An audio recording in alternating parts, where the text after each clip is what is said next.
Night falls. Two worlds, one of sunlight, the other moonlight, blends into one.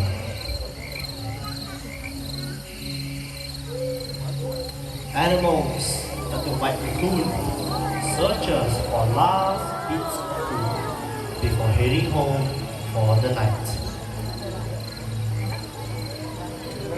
Digging with his dexterous paws, he searches for his favorites. Insects, worms, snails, and even the prize eggs. Once satisfied, he'll return home in the trees and settle in for the night.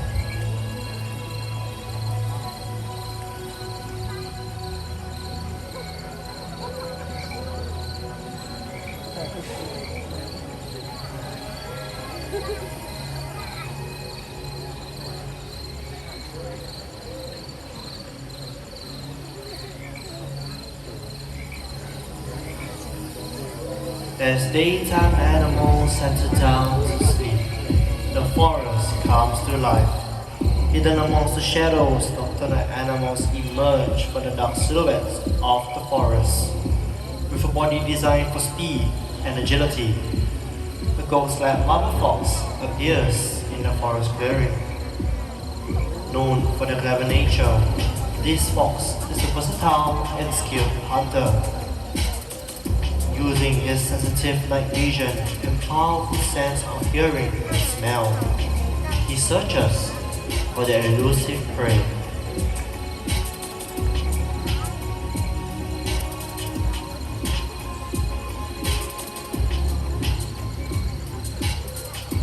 Hunted for sport and for their beautiful fur coats, these amazing animals deserve protection, but they disappear forever. With a body striped to provide perfect camouflage, a fishing cat appears along the riverbank. These cats love to swim and dive underwater, and they wear a layer of short hair so dense that water cannot penetrate it. It is this layer that will keep them warm and dry, even in chilly waters. Fishing cats are rapidly disappearing due to habitat loss and poaching. They deserve our protection before this fire hunter disappears forever. Good evening and welcome to the world of the night hunters. I've often been asked, how do nocturnal animals survive? Well, our night creatures have unique adaptations survive in the forest. For example, the bitterns. Now jet black in color, they are almost invisible at night. With their excellent eyesight and quiet ways of moving through the dense forests of Asia, they're able to pounce on small animals easily. Bird eggs happens to be one of their favorites, and they also hunt for fish, fruits, and even small mammals. Another unique adaptation would be the long, powerful, prehensile tails. Now these tails allows them to climb on trees and hang on branches effortlessly, and is able to hold their weight, which weighs about 15 kgs. You just imagine that. Now as you walk around like safari and you might come across the big Tara exhibit, you might come across a peculiar smell. Now some people say they smell like pandan leaves, but to me they smell like butter popcorn. As Narnia walks back, take a look at the way she walks. They are also known as the Asian bear cat due to their short, stubby leg and bear-like walk. With that, let's say goodbye to Narnia! Bye Narnia! Now while animals like the binturong rely on a keen sense of smell, other nocturnal animals rely on their acute hearing power. I'm talking about the owls. Coming up from my right hand side with Alfie, we have Oscar, our Eurasian eagle owl. They can be found in Europe as well as Asia, just like the name suggests. Now focus your attention to the noisy one coming up from my left hand side. With Nashmi, we have Midnight. Midnight is a Malay fish owl, and they are also known as the puffy fish owl. They can be found in Southeast Asia, which includes Malaysia, Indonesia, and even right here in Singapore. Now owls are known to be the quietest raptors when it comes to their flight. How many of you believe me that? Raise up your hands. How many of you say that owls are the quietest raptors when it comes to their flight? Okay, not too many of you, but today is a lucky day as Midnight will be flying over your heads and showing you unique adaptation that these owls possess. Now for that to happen, I need everyone to remain seated down, keep your hands to yourself and focus your attention to Midnight. Alright Midnight, whenever you're ready.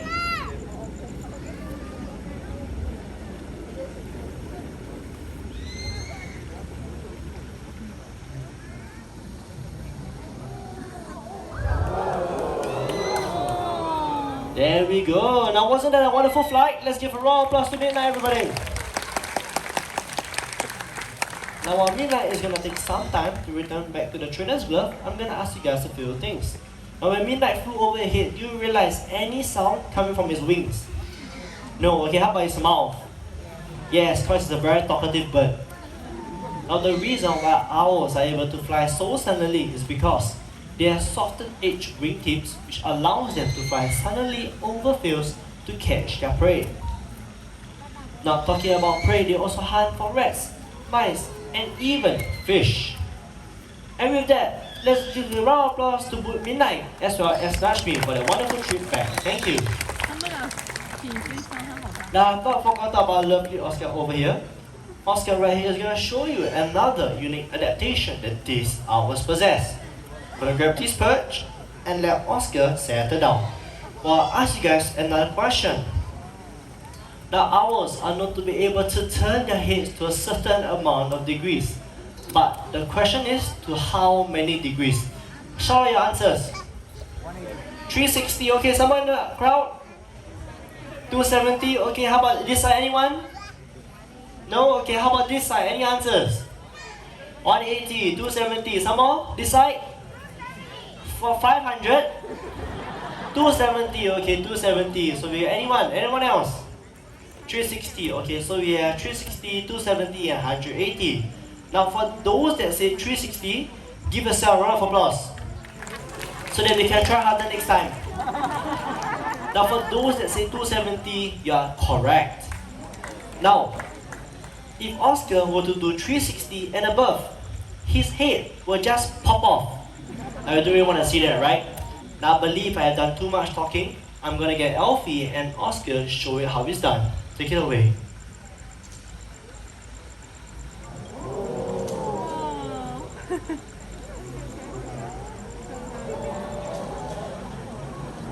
There we go, 270 degrees. Now I believe that was a little bit too quick. Would you guys like to see that again? Yeah. Yes? Okay, Oscar, take it away.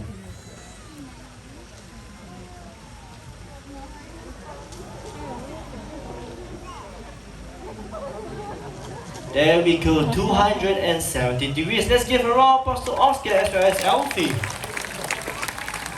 Now the reason why owls, just like Oscar, are able to turn their heads to 270 degrees is because us humans, we have 7 neck vertebrae, while the owls have 14, which gives them the flexibility to turn their heads to 270 degrees to scan for their surroundings. With that, let's give a round of applause to Oscar and Alfie once again. Thank you. Now, Oscar also has an amazing wingspan, which measures up to about 6 feet in length, just like that. And it measures up to about 1.8 meters. Can you just imagine that? Alright, time to head back home. Thank you. Then let's say bye. Bye, Oscar. Now, creatures of the night comes in all shapes and sizes. In Africa, there lives a tiny hunter by the name of Zaire. And I'm going to share some clues as to what this animal is. First and foremost, is that he is really small. Second clue is that he has really large ears. And the last clue is that he lives in a Sahara desert. Hyenas! Oh my god, I'll be running away. Anyone else? A fox, okay maybe. Anyone else? Feather fox, okay. Anyone answers? Mice? Mice? I will run as well. Now, for those that are unable to guess, do not worry. focus your attention to the right hand side as we call out Zaya. Coming just a while, there we have it, Zaya, our fennec fox.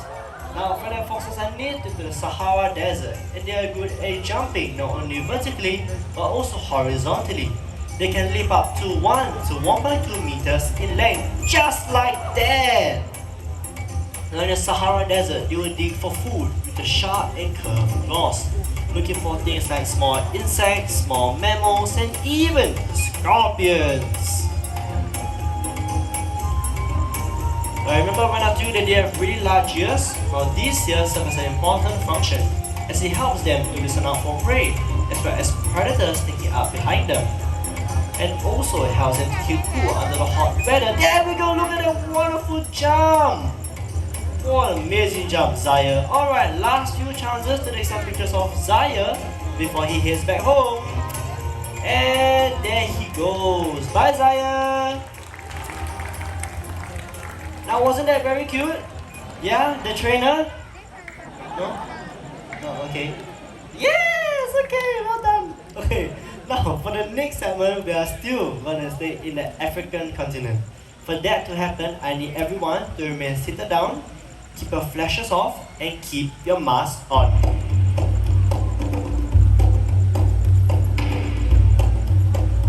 Famous hunter in the African continent. This animal possesses a keen sense of smell and is able to detect carcasses from many miles away. This is our spotted hyena. Spotted hyenas have strong, powerful jaws that can crush the bones of even elephants. They also have excellent digestive systems, and they can digest their entire prey, including their skin, teeth, bones, horns, and even the hooves. Spotted hyenas are the largest species of hyena in the world. Fully grown, they can reach up to 1.83 meters tall. That is the average height of a human man. These hyenas also have excellent stamina and can run at speeds of up to 60 kilometers per hour, outrunning prey twice their size, such as zebras and buffaloes. A lot of people think that hyenas are a type of canine due to their resemblance to dogs. However, they are actually much more closely related to the cats. Hi, my name is Daphne and I'm going to be continuing the rest of the show. Coming up next, the grasslands of Africa, we have our serval. Servals resemble mini cheetahs except for their relatively shorter tails. So right now we are expecting a gorgeous four-legged feline in the exhibit over here. Now do not be confused, this is not our serval. This is our human being who goes by the name of Perlin. Our serval is going to come out very soon and I want you guys to take a close look at the spots and stripes all over her body. And here she is, everyone. This is Shami, our serval for tonight. Now Perlin over there has an enrichment device which mimics a bird in flight, and this helps Shami to demonstrate her natural hunting abilities such as swiping, pouncing, and leaping. And let's see how Shami catches that feather tonight. Alright Shami, let's do this. Now we do these enrichment activities with our animals to keep them active and to keep them mentally and physically stimulated. Alright, she's going for that feather. Come on Shami, you can do it. Almost there. Now servals are the second fastest cat in all of the African savannah. The first, of course, is the cheetah. There you go. Very well done, Shami and Perlin. Right. Now, did anyone get to see any black and white markings on the back of Shami's ears? Yes? No? Well, you know what? It's okay if you didn't see. It was kind of dark back there. But those black and white markings are called ocelli.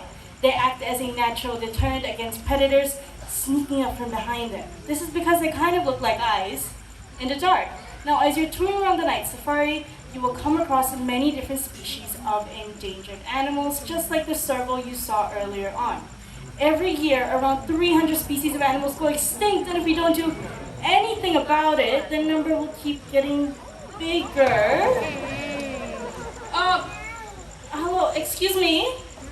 Hi, sir. You saw him earlier on, right? Everyone say hi again to Toffee. Hi, Toffee. You know what, Toffee? Since you're here, I need your help. Okay, can you help me open up this bottle, please? And there you go, easy peasy. Now raccoons, they have dexterous paws. This means that they can manipulate things with their paws very easily, such as bottle lids, doorknobs even, or snail shells or crab shells in the wild. Those of you on that side, do not worry, there's another bottle over there. Now if you take a close look at Toffee's eyes, you'll notice that they are gorgeous chocolate brown. A lot of people think that Toffee is an albino animal, however he is not. If he were albino, he would have reddish pinkish eyes instead. Toffee, you wanna say bye?